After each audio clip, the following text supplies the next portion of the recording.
Training your focus means slowing down enough to ask yourself, what am I actually giving my energy to right now? If the answer doesn't serve your growth, you need to shift it. This doesn't mean you ignore problems.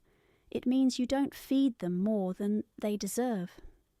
You see them, you address them, but you don't live inside them. Progress is built when you focus on actions, not distractions. When you wake up and choose to think about what you can build today. When you go through your day catching the moments your mind drifts into negativity and gently pulling it back to what matters. It's not about being positive all the time. It's about being aware and deliberate with your attention. You might feel overwhelmed some days. That's normal. But even in the middle of that, you still get to decide what gets your full focus. You still have the power to say, I'm going to give my energy to something that helps me grow, not something that makes me feel smaller. When you keep doing that, something changes. Slowly, your brain starts to recognize progress as the normal way of thinking. You stop seeing everything as a problem. You start asking different questions. You ask, what can I learn from this? What's the next step I can take today? What would make this day just a little better than yesterday? And those questions pull your attention toward action, toward clarity, toward the kind of mindset that doesn't break down when life gets difficult. Because a focused mind is a strong mind, and a strong mind builds real change. People often say they don't have time to focus, but it's not about time, it's about attention.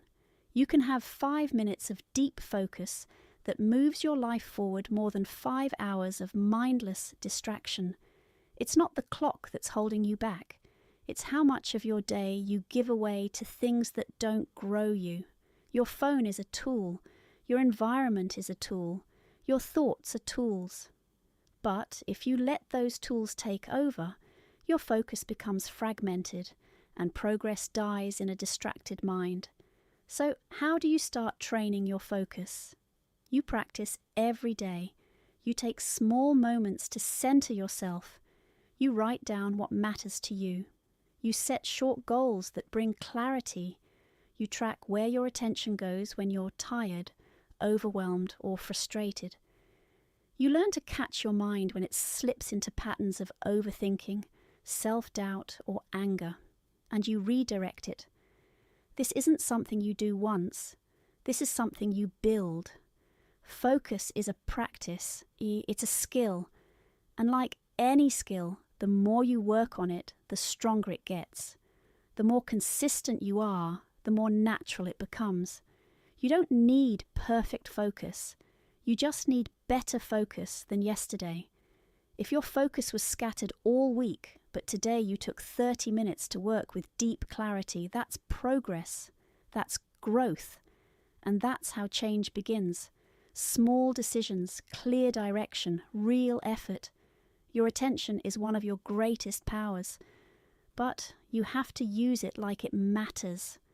Stop giving it to everything that asks for it. Not every notification, not every opinion, not every memory deserves your focus. You get to choose. And when you start choosing more wisely, you start seeing new results. You start noticing that you don't feel as stuck. You feel more in control. You have more energy for the things that matter. You spend less time explaining why you feel behind and more time building momentum. Progress is always possible, but it's only visible to those who are looking in the right direction. Don't expect to feel motivated if you're constantly watching things that drain you. Don't expect to feel disciplined if your focus is scattered across distractions. Your life needs structure. Your mind needs guidance. And that starts with training your focus. When you learn to do that, you stop waiting for the perfect moment. You stop searching for shortcuts. You start doing the work with a clear mind. You start building a life that moves forward even when the circumstances don't feel perfect. A focused life is not a busy life. It's a meaningful one. It's filled with moments that matter, because your mind is there. You're not lost in the past. You're not drowning in the future. You're present. You're connected to the step in front of you.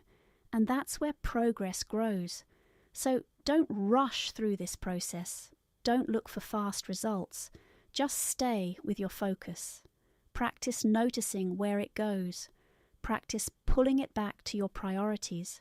Practice giving it fully to the things that make you stronger, calmer, clearer. If you do that day after day, you'll notice something powerful.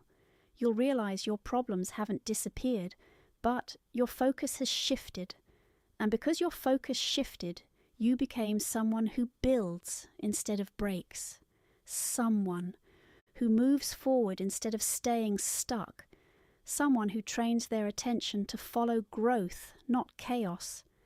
This is how you take back control of your mind.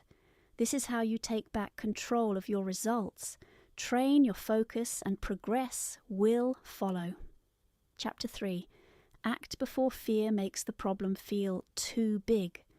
One of the biggest mistakes people make in life is waiting until they feel ready, waiting until they're no longer afraid, waiting until the situation seems easier.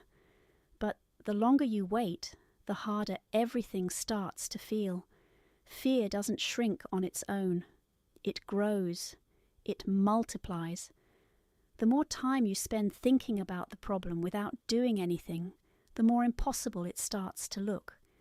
That's how your mind works. When you hesitate, when you pause too long, your imagination takes over and turns challenges into monsters. What started as a small step becomes a mountain in your mind. Not because it's truly that difficult, but because you've allowed fear to stretch it out of proportion. That's why the most important action you can take is to move early. Act before fear has time to build. Act before the problem becomes exaggerated in your thoughts, when something difficult shows up in your life. Your first instinct might be to pull back, to think more, to analyze, but overthinking rarely gives you more courage. What builds courage is movement. Doing one thing that proves to your mind you're not helpless, that you're not stuck, that you still have the ability to move forward, no matter how unsure you feel. Fear will always find a way to grow if you give it space. If you let fear sit in your head too long, it starts controlling your voice, your choices, and your decisions. It tells you to stay safe. It reminds you of the last time you failed. It plays all the worst-case scenarios in your mind. But fear is not a signal to stop. It's a sign to start. Not recklessly, not blindly, but intentionally. Because the longer you stall, the more power fear gains. It's important to understand something very real about the way your brain works. Your brain is built to protect you. It scans for threats. It's always looking for danger, but it doesn't know the difference between real danger and discomfort. So when you feel nervous about making a move, your brain says, "Let's wait." And if you follow that voice, you create a habit of hesitation. That habit becomes automatic, and one day you wake up and realize you've been standing still for months or years. Not because you're incapable, but because fear trained you to pause instead of push. You don't overcome fear by thinking about it. You overcome it by doing something that moves your life forward. That might be a small step. That might be a conversation. That might be applying for something, showing up somewhere, speaking up, committing to a plan. But the key is movement. Because once you move, your brain starts getting a new message. It starts learning that the discomfort is not deadly, that stepping forward didn't destroy you, that doing the hard thing gave you proof you can keep going. It's not about getting rid of fear completely. It's about refusing to let it lead. Fear might still be in the room, but you're the one walking. You're the one acting. And with every action, fear gets quieter because fear loses its grip when you stop feeding it your attention. Action gives you something fear can't touch: momentum. When you act, you gain ground, you gain experience, you gather real feedback instead of assumption. Most of what you fear will never happen, but you won't know that if you stay stuck in your head. The longer you wait, the more stories your mind creates. And most of those stories are based on worst-case thinking, not reality. When you act early, you take away fear's chance to build. You stay in control. You keep the problem small enough to solve. That's the advantage of acting before you feel fully ready. You catch the challenge before it turns into a crisis. You deal with it while it's still manageable. You prevent it from growing into something that drains your energy and clouds your judgment. People think courage feels like confidence, but courage often feels like shaking hands, a nervous stomach, a dry throat, and still doing the thing anyway. Courage doesn't come first. It shows up after the action. You build it as you go. And the more you practice doing hard things, the less control fear has over your choices. Don't wait for everything to feel certain.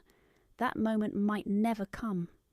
Some clarity only arrives after you begin. You take one step and the next step becomes a little clearer. You move and your mind starts adapting. But if you wait for clarity before you move, you miss opportunities. You stay behind. You let fear guide your pace. And fear has no interest in your growth. It only wants your safety. And safety, while comfortable, never builds a meaningful life. Growth comes from doing. You grow when you stretch yourself, when you make a move. Your life begins to change the moment you focus on solutions, not problems. Most people don't even realize it, but they spend their days stuck in what's wrong. They overthink, they complain, they wait for something to fix itself. And the more they focus on the problem, the bigger it feels. That's why progress feels so far away, because the focus is in the wrong place. If you keep feeding the problem with your attention, you'll stay exactly where you are. In this video, you'll learn how to focus on solutions, not problems. You'll understand how to take back control of your mind, how to stop letting your emotions make your decisions, and how to shift your attention toward what actually moves your life forward. This is real talk, real mindset work, and real results. No fluff, no hype, just clear, simple truths that will help you stop wasting time and finally start growing again. Chapter 1. Take full responsibility for what happens from now on. You know, one of the most important steps you will ever take in your life is this one right here. When you decide to take full responsibility for what happens from now on, not for what happened years ago, not for what your parents did or didn't do, not for what your boss said last week, not for the way the world operates, but for your life from this moment forward. That kind of decision changes everything. It changes the way you think. It changes the way you respond. It changes the way you act. And most importantly, it changes what happens next. The moment you take full responsibility, you stop waiting for something outside of you to fix your life. You stop pointing fingers. You stop hoping that maybe someday your circumstances will magically get better. You stop giving your power away to other people or to the past. See, when people stay stuck in problems, it's because they're caught in a loop of blaming. Blaming is easy. Anyone can do it. You can blame your family, your past, your friends, your environment, your education, your job, the system. But none of that changes anything. Blaming doesn't build anything. It only drains your energy. It keeps your focus locked onto everything that's wrong instead of everything that could be right. And here's the truth. If you blame something, you hand over your control. You give away your ability to change. But when you take full responsibility, even when things weren't your fault, you take your power back. Responsibility doesn't mean it's all your fault. It means it's now your job to deal with it. And that shift is what creates forward movement. You can't grow if you're always explaining why you're not where you want to be. You can't improve if your energy is stuck in defending your pain. That's not how progress works. Growth begins when you say, "This is my life. It's not perfect, but I'm in charge now." Not your excuses, not your problems. When you take full responsibility, you start paying attention to what you can control. You begin to notice your habits, your patterns, your thinking. You ask better questions. You stop asking, "Why is this happening to me?" And you start asking, "What can I do about it now?" And that's how you shift from focusing on problems to focusing on solutions. Because problems will always be there. They're part of life. But how you show up to them, that's your choice. Every single day you are given the chance to either complain or create. And the difference between people who move forward and people who stay stuck is not luck. It's responsibility. If you want change, you have to build it. You have to show up for yourself. No one's coming to push you every morning. No one's going to rescue you from your laziness or your procrastination. That's on you. And that's not a burden. That's your power. It's not about being perfect. It's not about having all the answers. It's about owning your effort, owning your time, owning your decisions. You start seeing results in your life the day you stop running from accountability and start building consistency. Every little action you take matters. Every time you choose to take one small step instead of getting stuck in fear, you make progress. But if you spend your days defending why you haven't changed, nothing will change. You have to be honest with yourself. What are you avoiding? What are you pretending not to know? What patterns keep showing up because you won't deal with them? See, responsibility is about confronting those truths. And it's not always easy, it's not always comfortable, but it's real. And real is what creates results. Most people spend more time describing their problems than fixing them. They repeat the same stories for years. They relive the same pain over and over. But talking about what's wrong doesn't solve what's wrong. You need to shift into doing, into acting, into becoming the kind of person who solves, not someone who waits for life to feel better before trying. So ask yourself, what can I do today that moves me forward? Not next week, not when you feel ready, today. What can I stop doing that's slowing me down? What excuse have I been making that needs to be removed? What habit needs to be replaced? That's what responsibility looks like. It's clarity. It's action. It's facing the mirror and saying, I decide who I become next. And don't wait for someone to give you permission. You don't need approval to change. You don't need applause to grow. You need discipline. You need direction. You need honesty. Taking responsibility doesn't mean life gets easier, but it does mean life gets clearer. You stop feeling powerless. You stop blaming your past. You start focusing on solutions because you realize your future depends on what you do now, not what you wish would change. So no more stories about why it's hard. Everyone has hard. Some people use it as fuel. Some use it as an excuse. The only difference is choice. And the best part, you can choose again, right now. You can choose to rise. You can choose to let go of what doesn't serve you. You can choose to show up even when it's tough and people will notice. You'll start thinking differently, speaking differently, acting different. Not because your problems disappeared, but because you stopped letting them define you, because you started solving instead of stalling. Don't wait for motivation. that comes and goes. You need responsibility. Responsibility creates structure. Structure creates results. Results create confidence. And confidence keeps you moving.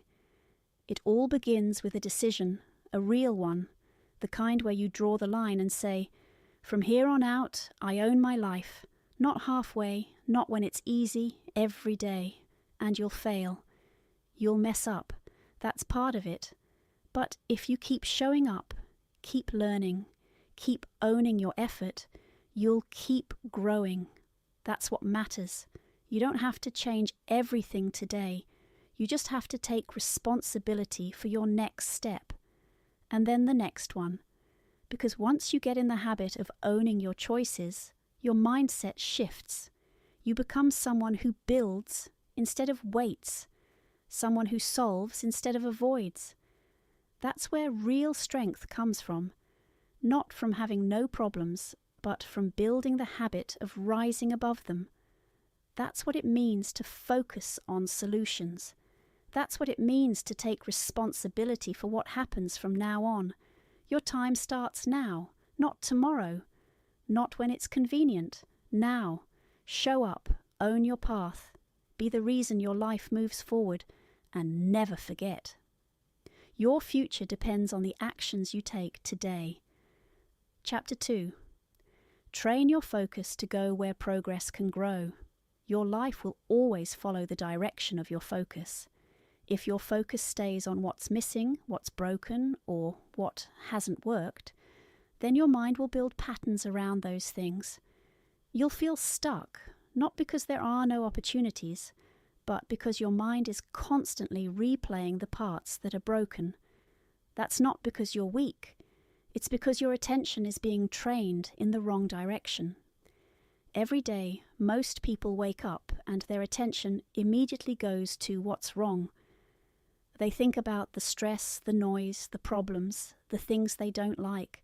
Their focus is shaped by what makes them feel stuck, and without realizing it, that becomes their mental routine. But if you want to create change in your life, you need to train your focus to go where progress can grow. Progress doesn't grow in the middle of negative thinking. It doesn't grow when all your attention is locked into fear, resentment, regret, or excuses. Progress grows in clarity. It grows in direction. And it starts with you being aware of what your focus is doing every moment, every hour, every day. You can't keep feeding your mind constant reminders of failure and expect confidence to rise. You can't keep staring at setbacks and expect motivation to show up. You need to deliberately choose where you place your attention. That's what training your focus means. You take it seriously. You treat it like something valuable because it is. Your focus is your energy, and where your energy goes, your future follows. Most people are focused on the wrong things, not because they want to be, but because they've never been taught how to control it. They've never been told. You can direct your focus. You can train it like a muscle. You can teach your mind to see what's useful instead of just what's urgent. But it starts with becoming aware. Start noticing what steals your focus. Is it the constant noise of comparing yourself to others? Is it fear of what could go wrong? Is it a habit of jumping from one thought to another without ever being grounded in the present? If you don't catch it, your attention becomes scattered, and scattered focus leads to scattered results. Don't rush to speak. Don't rush to post about it. Don't rush to escape it. Sit with it. Ask yourself real questions. What just happened? What am I feeling right now? What does this reaction say about how I've been handling pressure? Then go deeper. What would a stronger version of me do right now? What action would help? Not just feel good, but actually help. You grow when you stop reacting and start responding. A reaction is automatic. A response is intentional. A reaction is emotional. A response is grounded. When you build the ability to respond with clarity, you gain power that most people never even try to develop. Sometimes setbacks feel personal, they sting, they hurt your pride. But the pain is part of the message. If you pay attention, setbacks will show you where you need to improve. They'll hire weaknesses in your thinking, your habits, your expectations. And when you take ownership of your role, even a small part of it, you open the door to real improvement. Avoiding responsibility for your reactions might feel easier in the moment, but it guarantees long-term pain. You end up repeating the same mistakes. You go through the same emotional patterns. You blame the same types of people. Nothing changes because you're not changing. Ownership is the opposite of avoidance. It's maturity.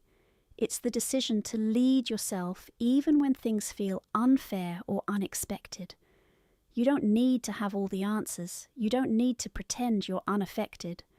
But you do need to care about how you show up when life tests you, because those moments, those emotional turning points, shape your direction more than you realize. When you respond with clarity, with maturity, with purpose, you build something no one can take from you. Self-respect.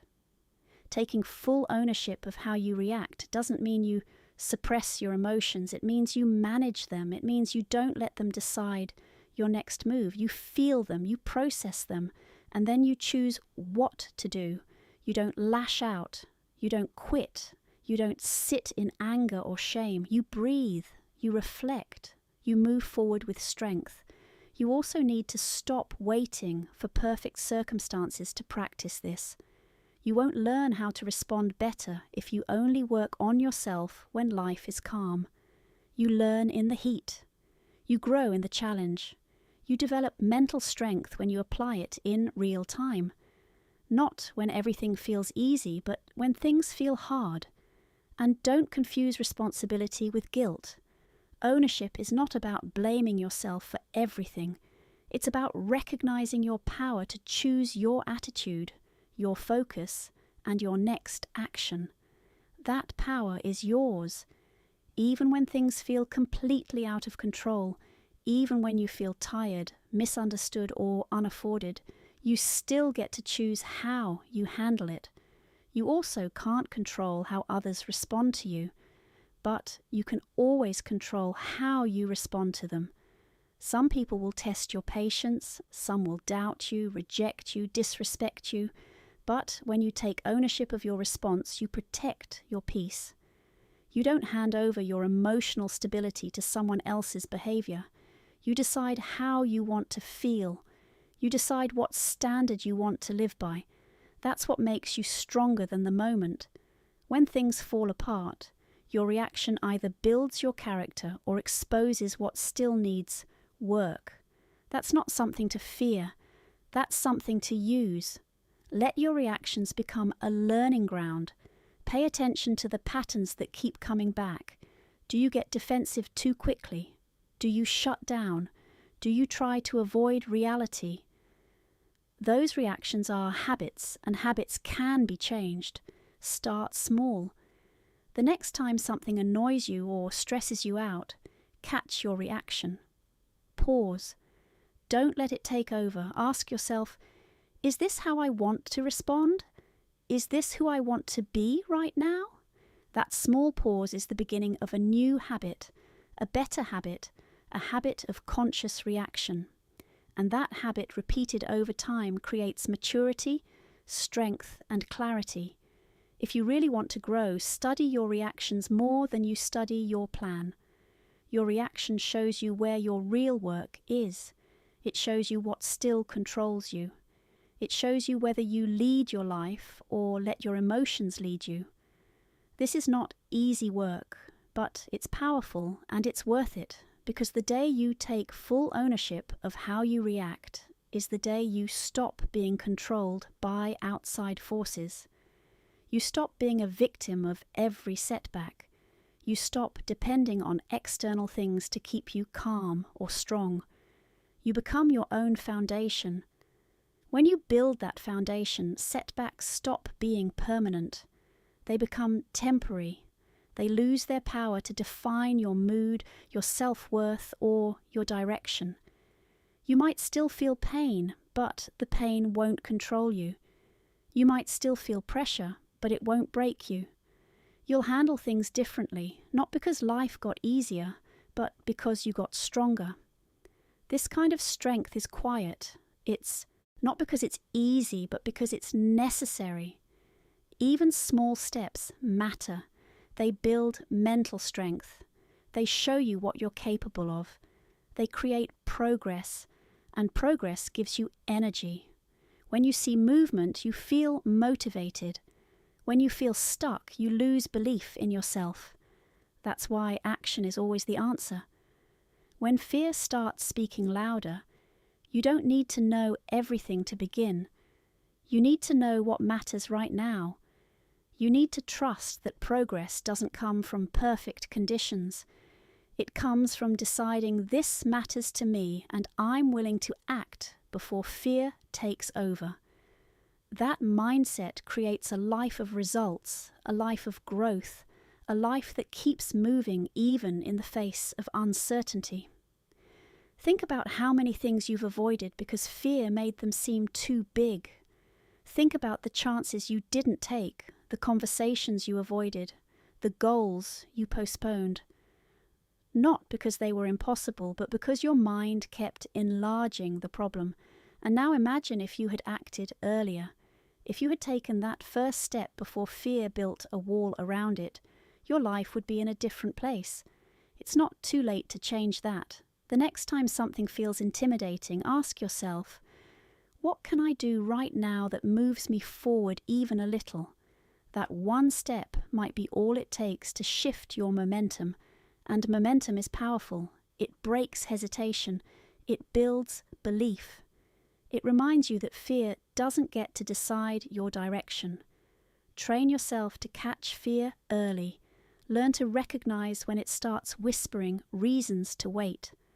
Be honest about the times you've listened to it and then make a new decision. Choose action not because you feel ready, but because you refuse to let fear shrink your potential. Remember this, fear feeds on delay. The more you wait, the bigger it grows. But the moment you act, fear loses its grip. And every time you repeat that process, you take back control. You build a mindset that doesn't freeze under pressure. You become someone who solves instead of stalls. Your future is shaped by how you respond to fear. You can let it keep you small, or you can use it as a signal to move. Not recklessly, not without thought, but with purpose, with strength, with commitment. Don't let your life be a story of hesitation. Make it a story of action. A story of moments where you felt the fear and moved anywhere, where you made the call, sent the message, stood up, showed up, took the first step because you knew that waiting would only make the problem feel bigger than it really was. And when you look back, those moments of action will be the ones that changed you, the ones that taught you that fear is loud but not wise. That your future doesn't belong to your hesitation. It belongs to your decision to act before fear takes over. Chapter 4. Take full ownership of how you react to setbacks. Every single person faces setbacks. No one is immune. Life doesn't ask for your permission before it throws you off course. Sometimes things fall apart without warning. Plans don't work out. People disappoint you. You fail at something you believed you were ready for. But what defines your growth is never the setback itself. It's how you react to it. You don't control everything that happens to you, but you do control what you do next. That's where all your power lives. That's where real progress begins. When you take full ownership of how you respond. The truth is, your first reaction to a setback reveals the quality of your mindset. If you always respond with frustration, blame, or self-pity, you're building habits that keep you in that same place.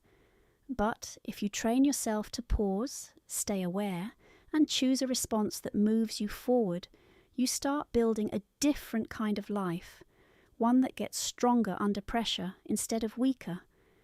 Most people don't realize that reacting is a habit. If your usual reaction is to complain, your mind will go there by default. If your first move is to blame someone or something else, your focus stays locked on what went wrong instead of what could go right. But when you take ownership of your reactions, you stop running in circles. You give yourself the chance to learn, to grow, and to make smarter decisions going forward. You can't avoid every obstacle, but you can decide how much power it gets over your thinking. That's what ownership is. It's not pretending everything's fine. It's not forcing yourself to be positive. It's standing up and saying, "This happened, and I will decide how I respond to it." That kind of thinking puts you back in control. It makes the setbacks smaller and your mindset stronger. Your reaction shapes your future more than the event itself. The same setback can destroy one person and develop another. The difference is in how each person chooses to handle it. Some people get bitter, some people get better. One is a decision to stay stuck. The other is a decision to grow. When something doesn't go the way you expected, take a internal. It's the kind of strength that makes you trustworthy to yourself, to others. It's the kind that makes people respect you. But most importantly, it's the kind that helps you respect yourself. So the next time you hit a wall, don't just look at what went wrong. Look at how you reacted. Be honest. Did you run from it? Did you blame someone? Did you give up too soon? Or did you breathe, think, adjust, and take one more step forward? That's your work. That's your power. That's your life. Take full ownership of how you react to setbacks, and you'll build a life that can handle anything. Not because everything goes right, but because you show up right. That's what real success looks like, leading yourself well when things go wrong. That's what turns pain into power, failure into fuel, and struggle into strength. It starts with you. It starts now. Chapter 5. Catch the moment your thinking starts going in circles. One of the quietest ways people stay stuck is by thinking in circles. It starts out small, a single thought, a worry, a doubt, a what if, and then instead of finding a solution or taking a step forward, the mind keeps looping. It replays the same thought, the same scenario, the same question over and over. You go through your day, but that one worry keeps coming back. You try to focus, but your mind keeps spinning. You're not solving anything. You're just exhausting yourself with the same thoughts dressed in different words, and you don't even notice it happening.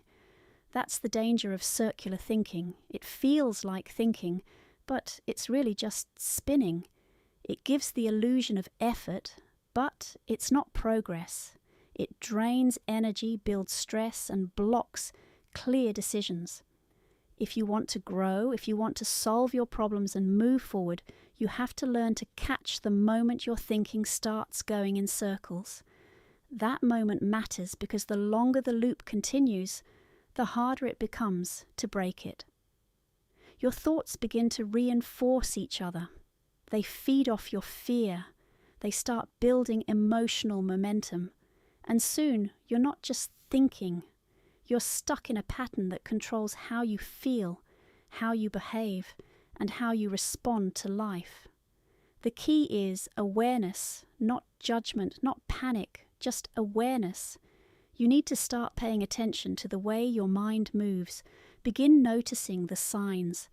When you're thinking about the same problem again and again without a new idea or a step forward, that's a sign. When you start getting anxious just from thinking, not from anything real in front of you, that's a sign. When your thoughts start circling instead of leading anywhere, it's time to pause. That pause is powerful. It gives you a chance to step out of the loop and step into clarity. Most people are never taught how to work with their thought. They're taught to achieve, to act, to perform, but not to recognize what's going on in their own head. So when circular thinking takes over, they assume they're just being thorough or careful or thoughtful. But thinking should lead to answers, to action, or to peace. If it leads only to tension and exhaustion, you're not solving, you're spinning. So, what do you do when you notice your thoughts going in circles? First, stop. Not stop thinking altogether, but stop following the loop, interrupt it. Say to yourself, I've thought this already, what's new here? If there's nothing new, nothing helpful, nothing that moves you forward, then it's time to shift your focus. One of the strongest habits you can build is the ability to direct your thoughts with intention. That means you decide which thoughts stay and which thoughts need to go. You don't accept every thought is truth just because it showed up.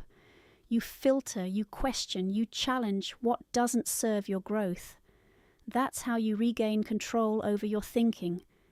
You also need to understand why your mind loops in the first place. It's trying to protect you. Your brain thinks that if it keeps going over the problem, maybe it will find a perfect answer or prevent pain or prepare you for the worst.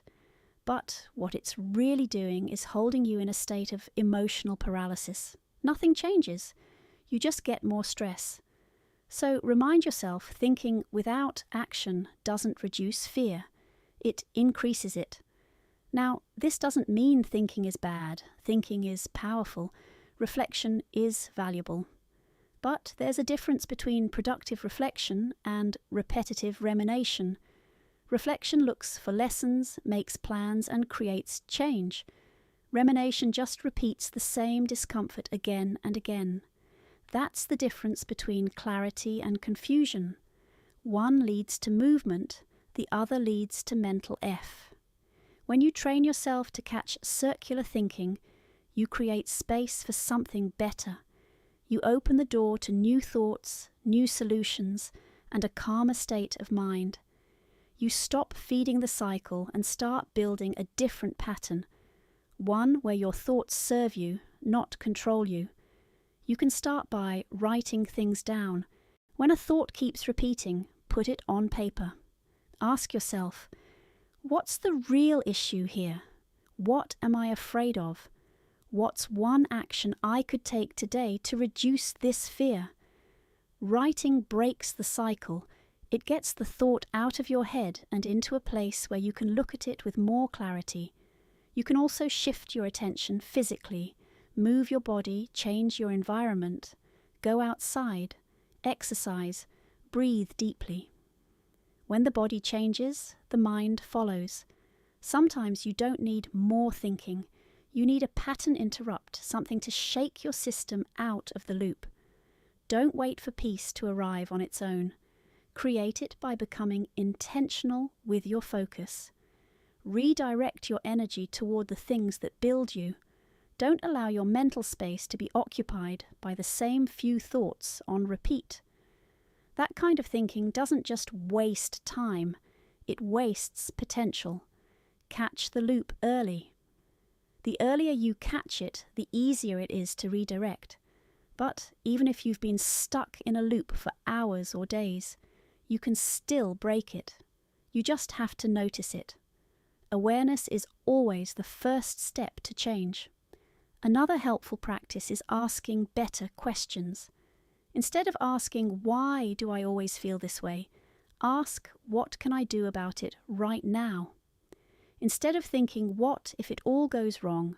Try, what's the next small step I can take? Better questions lead to better focus. They create openings for new actions and better outcome.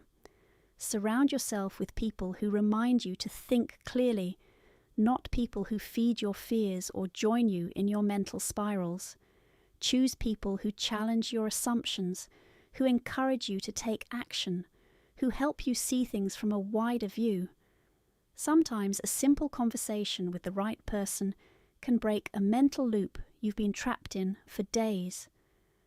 You also need to be honest about what kind of content you feed your mind.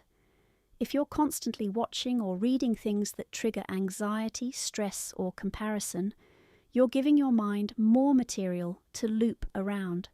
Protect your focus. Be intentional with what you consume. Feed your mind with clarity, not chaos.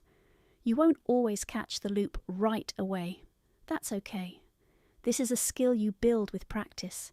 Every time you notice your thinking go in circles and choose to step out of it, you're strengthening your mind.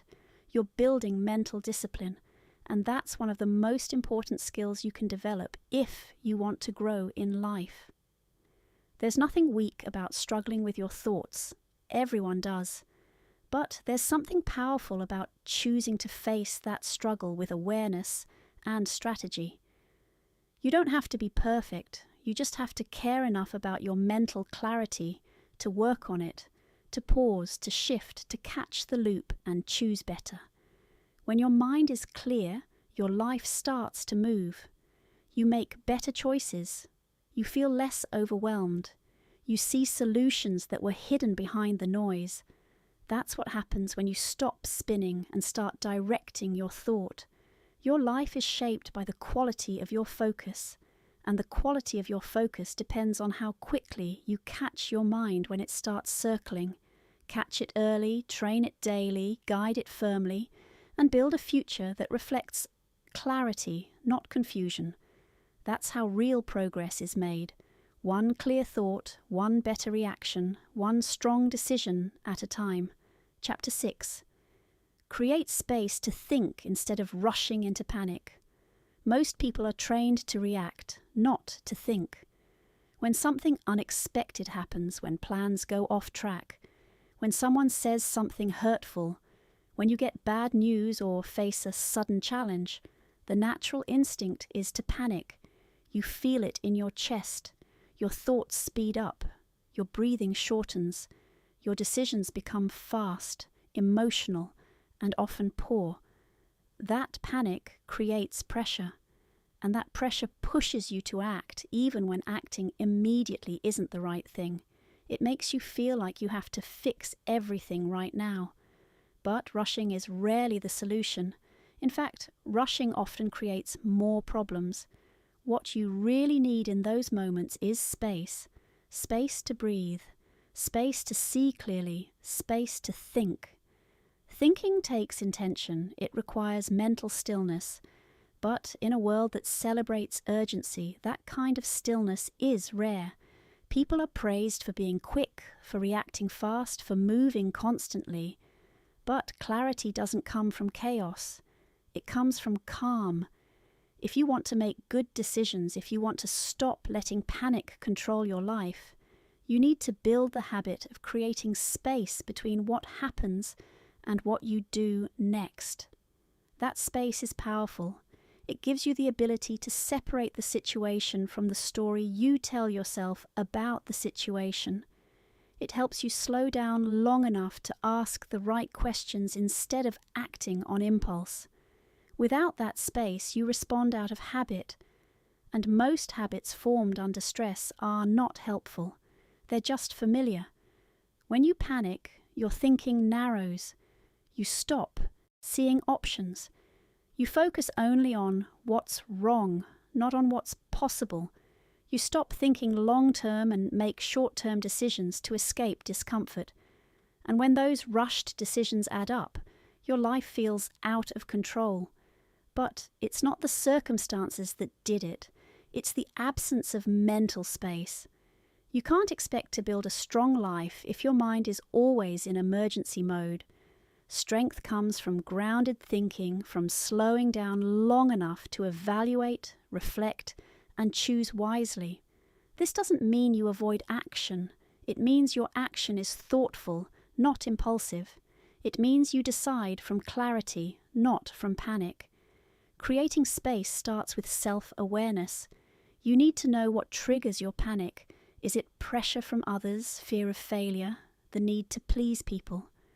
Once you identify your triggers, you can catch yourself before panic takes over. You can pause. You can step back. You can breathe. That pause might be 30 seconds or 5 minutes, but that moment is everything. It breaks the automatic response and gives you back control. Some people think creating space means doing nothing. It doesn't. It means doing something different. It means choosing reflection over reaction. That's a skill, and it's one most people never practice, but it's available to anyone willing to pause before they move. And once you start doing it, you'll notice something important. Most of the pressure you feel isn't coming from the outside. It's coming from inside your own mind. Your thoughts, your expectations, your fear of being wrong or looking weak. But when you step back and breathe, that pressure starts to shrink.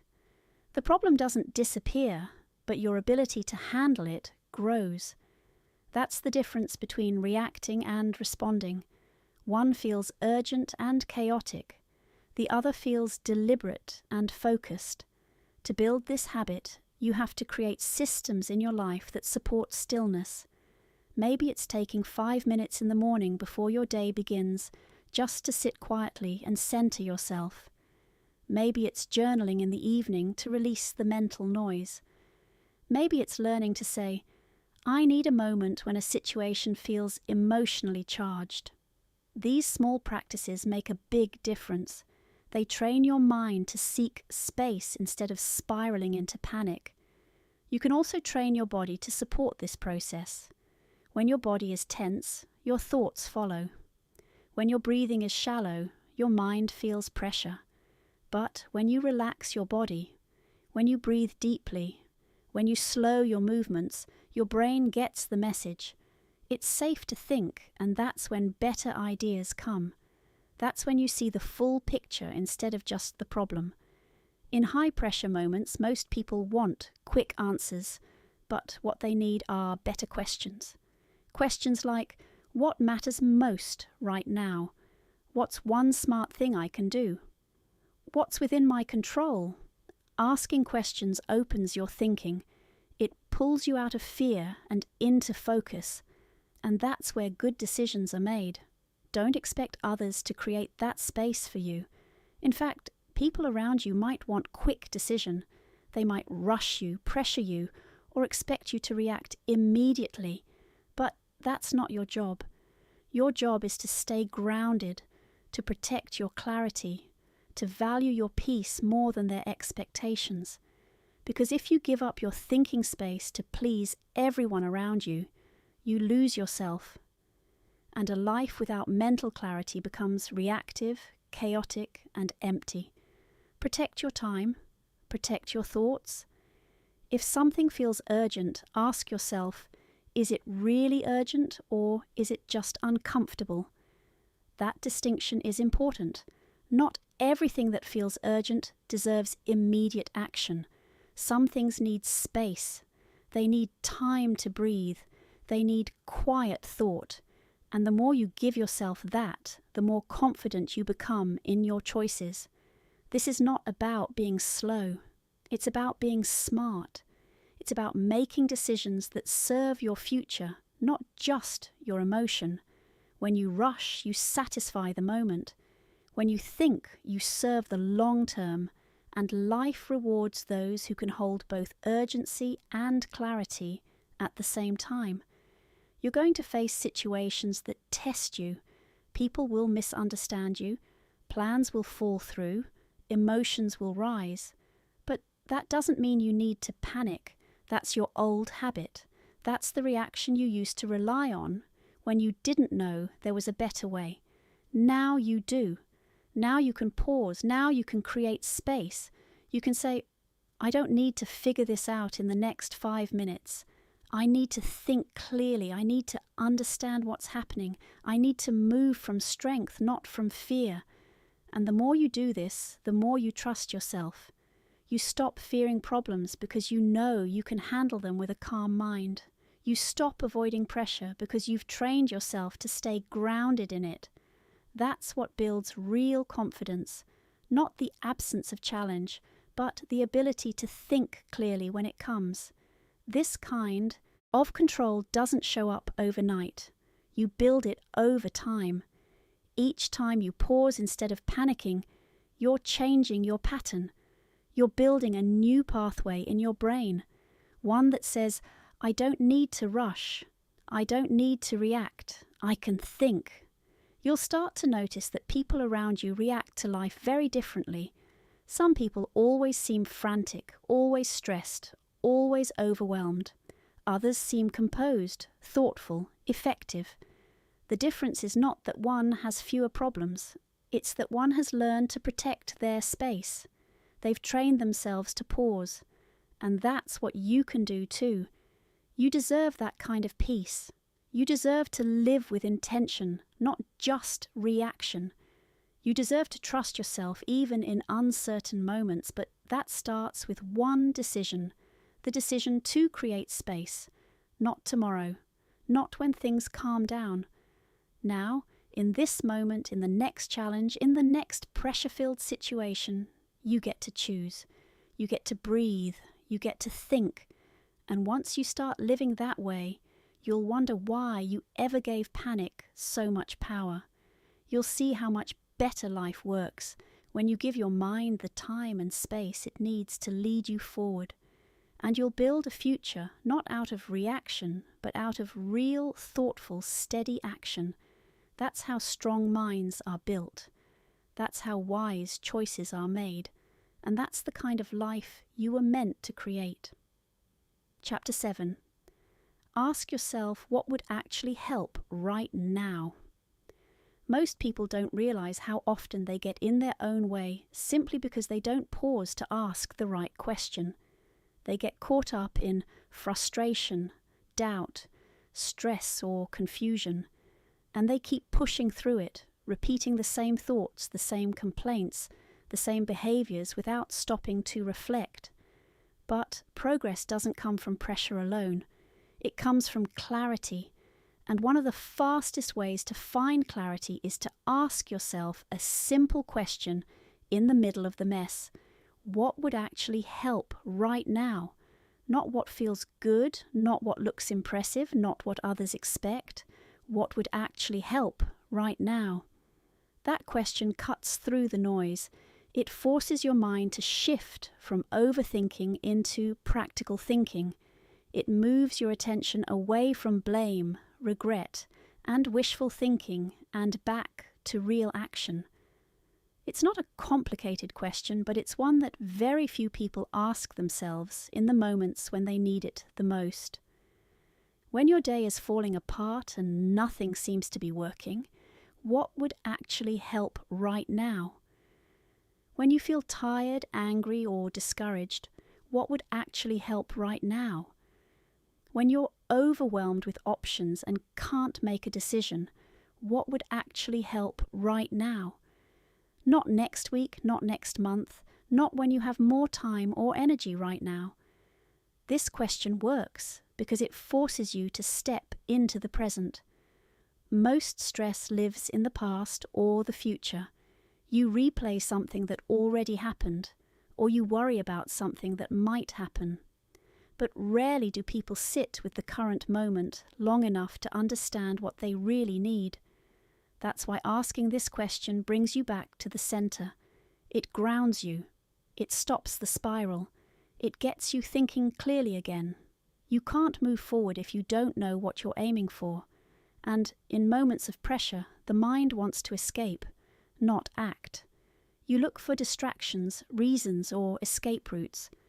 But what helps is often simple. Take a break, get honest with yourself, set a small goal, ask for help, drink water, go for a walk, write it down, silence your phone. These small decisions, when made with intention, can break the tension and give you a way forward. Not every situation needs a big solution. Most moments require a practical shift, but you won't find that shift unless you're asking the right question. Most people ask, why is this happening? Or what's wrong with me? Or how am I supposed to fix all of this? And those questions might feel urgent, But they don't give you answers that help in the moment. They add weight. They keep you focused on problems instead of possibility. But when you ask, what would actually help right now? You immediately flip your mindset. You move from reaction into strategy. You're no longer waiting for something to change. You're deciding how to move. And that decision gives you back your control. It doesn't have to be dramatic. Maybe what helps right now is turning off all the noise around you. Maybe it's stepping outside for some quiet. Maybe it's finishing the one small task you've been avoiding all day. Maybe it's forgiving yourself for not being perfect. Maybe it's choosing to speak up about something you've been bottling up. Or maybe it's just resting without guilt. Whatever it is, you'll only know if you slow down long enough to ask. This practice builds self-awareness. The more you ask this question, the more you begin to notice your own patterns.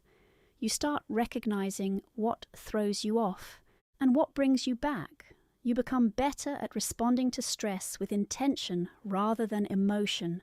You stop waiting for the perfect condition, and you start creating better conditions with simple actions. Asking this question also builds emotional maturity. It teaches you to separate your feelings from your actions. You can feel disappointed and still take the next step. You can feel uncertain and still make a smart choice. You can feel frustrated and still do what's useful. You learn to lead yourself instead of being led by your emotions. That's real strength, that's real discipline. It also helps you communicate better.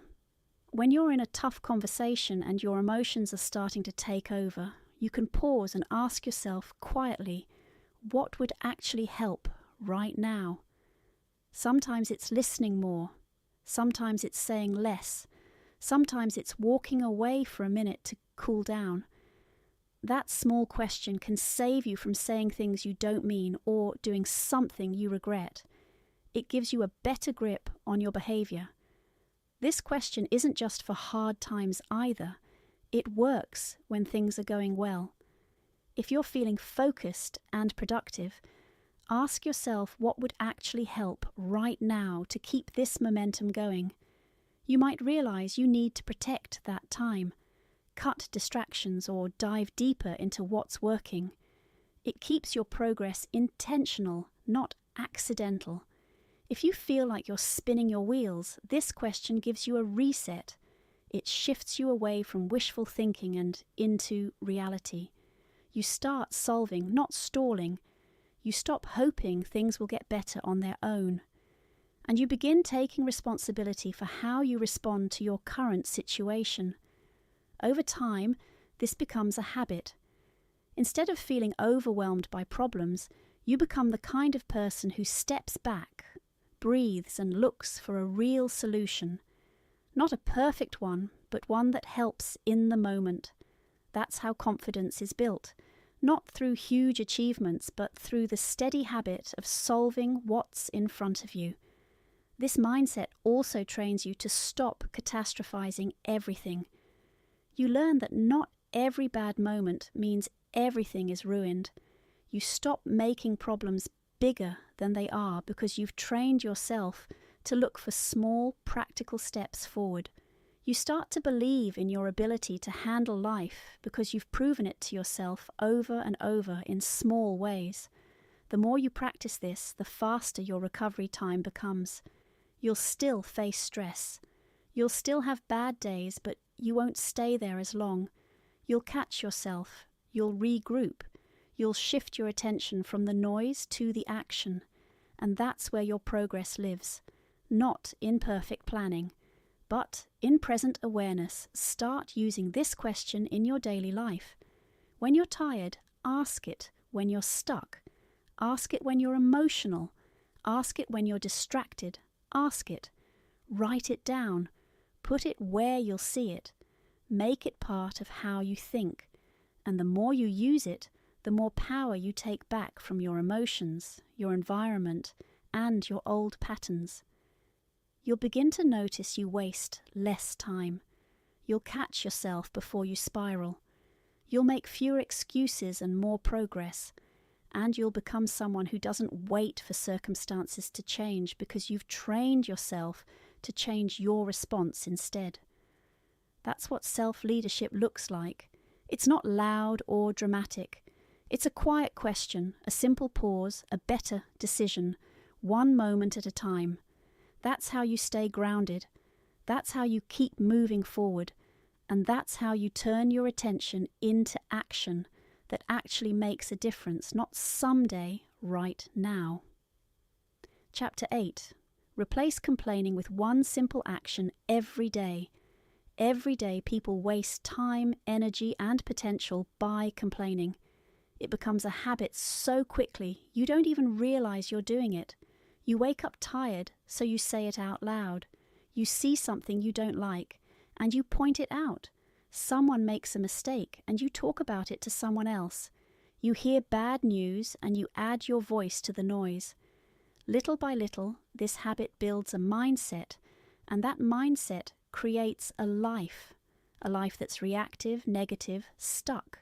Because the more you complain, the less energy you have left to change anything.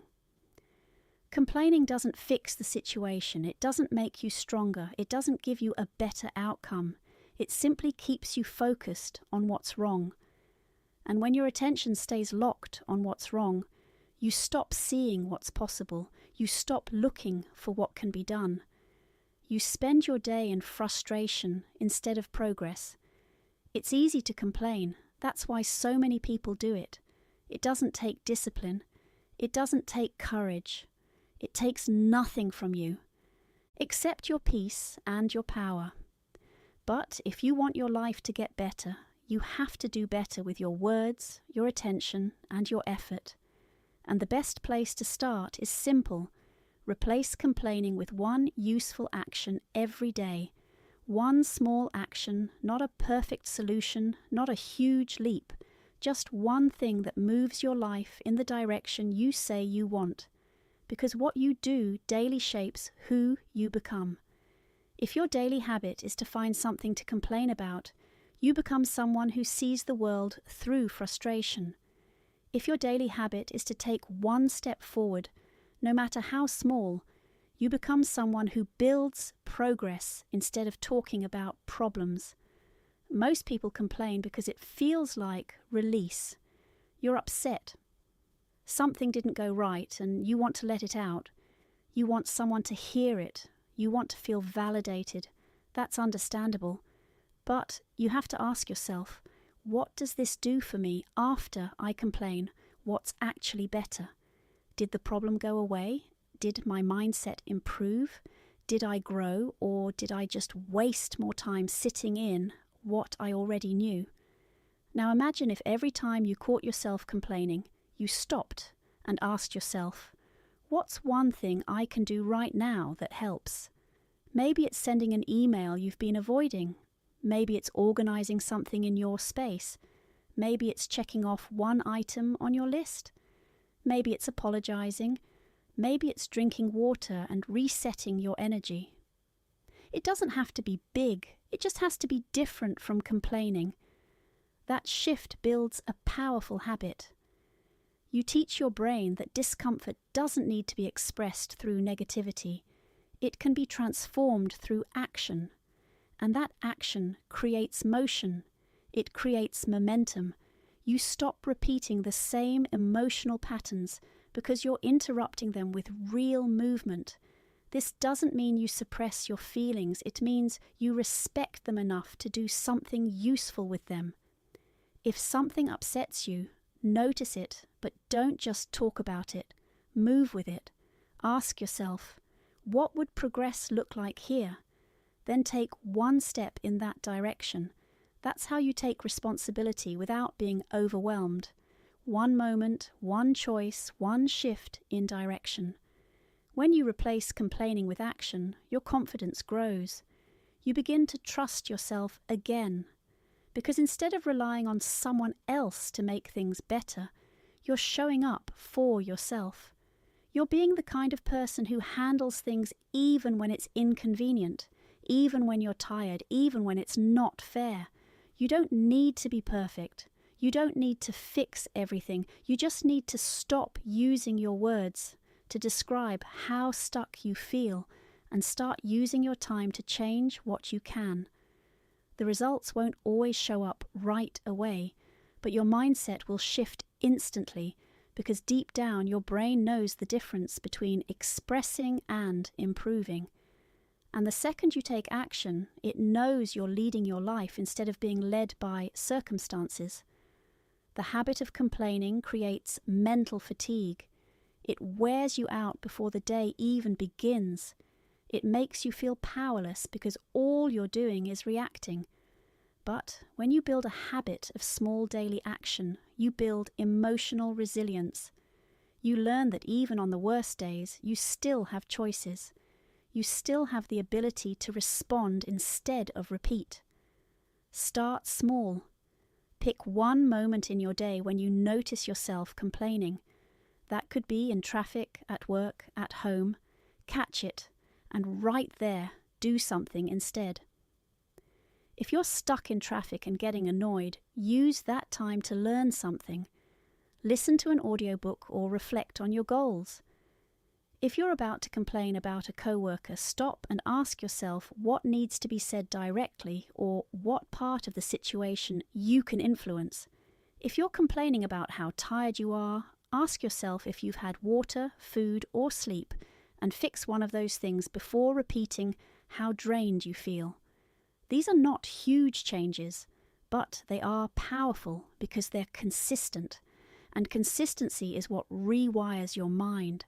It teaches you to stop seeing frustration as a destination and to start seeing it as a signal that something needs to change, a signal that you're ready to move, a signal that you have the power to do something else. Over time, people will notice the difference in you. You'll speak with more calm. You'll handle challenges with more patience. You won't be pulled into every complaint or negative conversation around you. And it won't be because your life suddenly became easier. It will be because you decided to lead yourself through the day instead of dragging your mind through the same complaints. You'll also find that you start respecting yourself more because deep down you know when you're being productive and when you're just avoiding responsibility. And nothing brings long-term peace like knowing you're doing your part to improve, even in small ways. Don't wait for motivation. Don't wait for everything to feel perfect. That's just another excuse not to act. Start today. Start with one complaint. Replace it with one action. Then repeat. Build the muscle. Teach your brain that every challenge comes with a chance to improve, not a reason to spiral. It's not complicated, but it is a decision.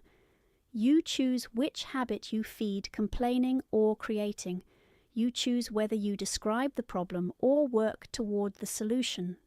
One will drain you, the other will build you. And you don't have to do both. You get to decide how you show up to your life. So the next time you feel the urge to complain, pause just long enough to ask yourself, is this helping me move forward? And if it's not, trade it not for perfection, not for some grand change, just for one small action. That's how you grow. That's how you move. And that's how you start turning your energy into progress instead of problems. Every single day, one choice at a time. Chapter 9. Calm your emotions so your choices stay clear. When emotions run high, decisions become cloudy. That's something you've probably experienced more than once. Whether it was saying something you didn't mean, doing something you later regretted, or avoiding something you knew you needed to face. The common thread in all of those moments was simple. You weren't calm. Your mind wasn't clear. Your emotions took the wheel, and they drove you straight into a choice you would never have made if you had been grounded. That's the reality for most people. They let emotions lead instead of learning how to lead their emotions. Emotions aren't the problem. They're part of being human. They carry messages. They let you know when something matters. But when you don't manage your emotional state, you lose the ability to respond wisely. You react without thinking. You say yes when you should say no. You say nothing when you should speak up. You give in to pressure instead of staying aligned with what's right for you. The cost of unmanaged emotions is high. It shows up in broken relationships, lost time, missed opportunities, and ongoing frustration. The solution isn't to ignore emotions or pretend they don't exist. That doesn't work. Suppressing what you feel only builds pressure under the surface, and eventually that pressure finds a way out. What you need to do is learn how to calm yourself in the moment, how to slow things down just enough to see clearly, to think clearly, and to choose clearly. Calm is not a luxury, it's a skill. And just like any skill, it can be learned, practiced, and strengthened over time. When you train yourself to stay calm, you protect your judgment. You give yourself the chance to see things as they are, not as they feel in a single intense moment. Most emotional reactions are based on the first version of the story your mind creates, and that version is usually filtered through fear, past experiences, or assumptions. But if you pause, if you slow down your breathing and center yourself, that first version quiets down. You gain access to a second version, one that's more balanced, one that sees a wider picture. That's the version of you that makes strong choices. That's the version of you that speaks with purpose, not panic. That's the version of you that holds the long-term goal in mind, even when short-term emotions are pulling you in every direction. Think about the last time you made a decision under stress. How did that turn out? Were you proud of how you handled it? Or did you walk away thinking, I should have taken a moment, I didn't need to react like that? That feeling isn't guilt, it's awareness. It's your deeper self telling you that there's a better way to move through challenges. You don't become emotionally calm by accident. You build it with practice. You build it by noticing your signals, the tightness in your chest, the heat in your face, the racing thoughts, the shallow breath. Those signals are not random. They're your system warning you that your thinking is about to be hijacked, and that's your cue to pause. When something triggers you, an argument, a rejection, a delay, your body reacts before your logic does. That's why it's critical to learn how to calm your system. You do it by breathing deeper, by pausing before speaking, by stepping away when needed, by grounding yourself in the present moment. Those few seconds of calm can change everything about what you say and do next. In those seconds, ask yourself a simple question. What do I really want from this situation? Not what you feel like doing. Not what emotion is screaming for you to do, but what actually helps the bigger picture. That question pulls you out of your emotional tunnel and gives your mind something solid to hold on to. Strong people don't let emotions decide their next move. They use emotions as data, not command. They feel what they feel, but they wait before they act. And in that waiting, they choose with clarity. That's what separates a good decision from a destructive one. The ability to stay calm long enough to remember who you are and what you stand for. You might not get this right every time. That's okay. The goal is not perfection. The goal is progress. Catching yourself 1 time out of 5 is better than never catching yourself at all. And the more often you do it, the easier it becomes. Eventually, your natural response to stress or conflict won't be to explode or shut down. It will be to breathe, to reflect, and to act with intention. There are people who've lost years of progress because of one emotionally driven choice. They walked away from something valuable. They said something that couldn't be unsaid. They made a decision out of fear or anger that created consequences they couldn't undo. and every single one of them would tell you the same thing. They wish they had taken just a little more time, just a little more space to calm themselves before reacting. You don't have to become someone who avoids emotion. You just need to become someone who handles it wisely, who respects it but doesn't bow to it, who allows it to be felt but not followed blindly. That takes strength. It takes awareness. It takes discipline, but it's worth it. Imagine how much stronger your relationships would be if you learned to pause before reacting. Imagine how much more consistent your progress would be if you didn't let frustration steer your decision. Imagine how much clearer your thinking would be if you trained yourself to stay steady when things around you feel uncertain. That's the power of calm. It's not loud. It's not flashy, but it's strong. It's the kind of strength that holds your future together when things start to shake. It's the kind of strength that keeps your reputation intact, your focus sharp, and your integrity unshaken. Start practicing in small moments. When something annoys you, don't rush to complain. Breathe instead. When someone misunderstands you, don't jump to defend yourself. Listen first. When something unexpected happens, don't rush to fix it out of panic. Take a moment to assess. Those small decisions build the habit, and that habit builds emotional leadership, the ability to guide your inner world. No matter what's happening in the outer one, you are not your emotion. You experience them, but they don't define you. They don't control you. They don't decide your path unless you hand them the power. Keep that power. Own it. Use it. Build a life that's not ruled by reaction but led by wisdom. You can't stop emotions from coming, but you can stop them from making decisions you'll regret. That's your job. That's your responsibility. And that's your freedom. The more you practice calm, the more peace you create. And from that peace, better decisions follow, clear thinking follow, a stronger, more stable future follows. So the next time your emotions start rising, remember you don't need to match their speed. You don't need to move with them. You need to pause, breathe, and choose. That's where your power lives. That's how you protect your clarity. That's how you create a life that's not just reactive, but wise, stable, and deeply aligned with who you truly want to be. Chapter 10. Keep going even when your results feel too slow.